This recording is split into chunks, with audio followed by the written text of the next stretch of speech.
My dearest students, parents, families, teachers and staff, friends. This school year, we were faced with numerous and unbelievably daunting challenges, one after the other. Many times, pushing forward seemed impossible, and not just when it came to school life and childcare. Many of us were, and still are, going through so many personal challenges. Justified anxiety, threats to health and way of life, uncertainty, loss, and deep, deep sorrow. The pandemic, with all its difficulties, is really overwhelming. School year 2020 to 2021 almost never came to pass. Broken and reeling from personal losses of our own, it was difficult to even fathom how we were going to care for an entire community of children and families. It seemed easier to just give up. And we almost did. I almost did. Let me tell you, ICY would not even be having recognition ceremonies today were it not for our selfless, hardworking, courageous teachers and staff. It was this amazing team who, although they were individually suffering their own misfortunes and losses, offered themselves to strive and conquer the challenges of virtual learning.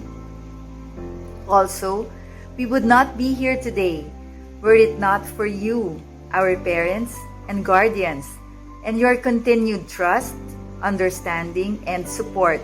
I shall forever be grateful to those special parents who, during that period of self-doubt and weakness, before we even had the school year to prepare for, reached out and offered assistance and support.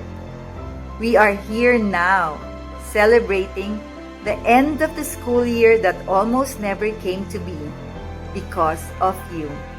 I've said it many times, ICY has the best parents, guardians, and caregivers. And from you, our dear students, we have learned so much. How you've taken this school year in stride. How you've welcomed everything new and unfamiliar. How you have eagerly shown up and flourished, managed to adapt and become better, and how you remain hopeful and forward-looking. Indeed, you have taught us priceless lessons. Our dear students, you continue to inspire us and keep us strong and focused. Though it is true that the pandemic has caused us so much pain, suffering, and difficulty, it has also given us much to be grateful for. It has brought us out of our comfort zones. It has spurred us to learn new skills, reminded us of what is truly important. It has allowed us to bring children from across the country and the globe, from Baguio to Isabela, to Canada and Dubai, all together in one small screen. It has allowed our community to grow even bigger, to include strangers and neighbors known for the first time. It has given us a higher purpose. This is the gentle wisdom of adversity. It leads the way for individuals to rise up and shine and be the light for others. Just as the pandemic brought about so many tragedies and stories of disappointment, so has it given rise to just as many tales of generosity, sacrifice, of people and communities coming together to lift each other up.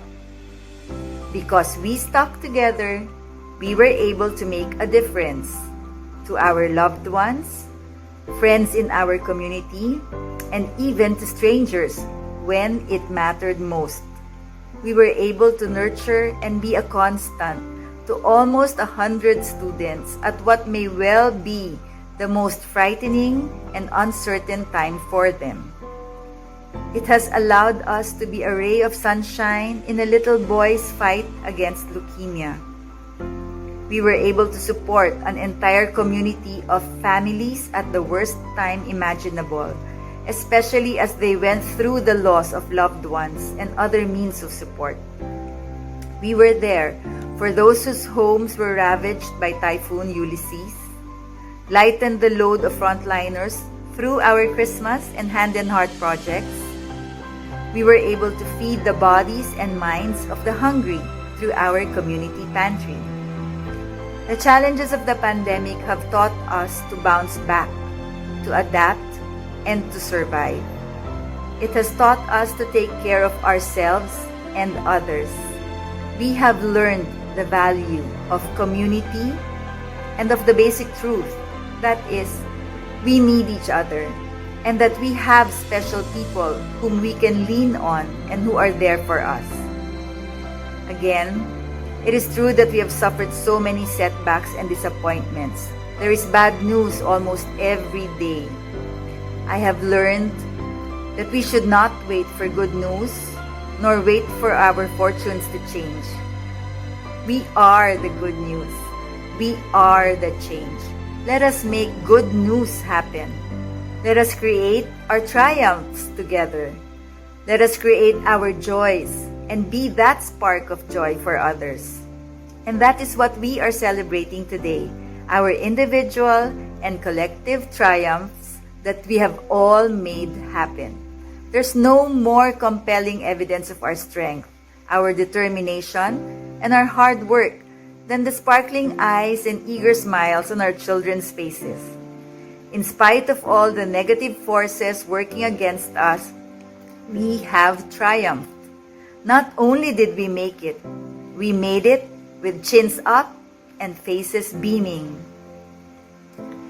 This is for all the dear souls we have lost, mamas, papas, lolos, lolas, sisters and brothers, titos and titas, friends and colleagues. This is how we honor you, by striving to be the best version of ourselves and by living our best lives. But just as importantly, this is for all who are still fighting the good fight. This is for all of us who are still here, still blessed with opportunities to make a difference and be the good news for others. So congratulations to each of you, to every one of us. We went against the odds and we did it.